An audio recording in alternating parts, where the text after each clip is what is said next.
How to fix teardown crashing. 1. Stop overclocking. 2. Allow teardown through controlled folder access. 3.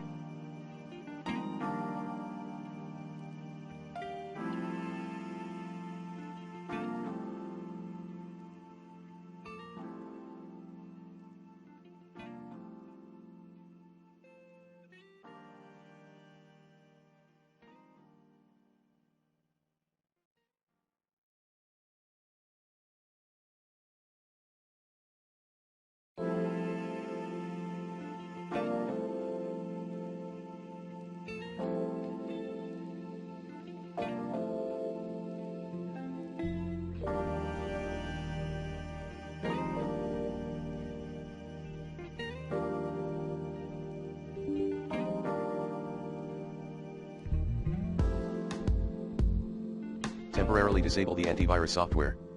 4. Update your graphics card driver using the recommended Avast driver updater in this video guide. 5.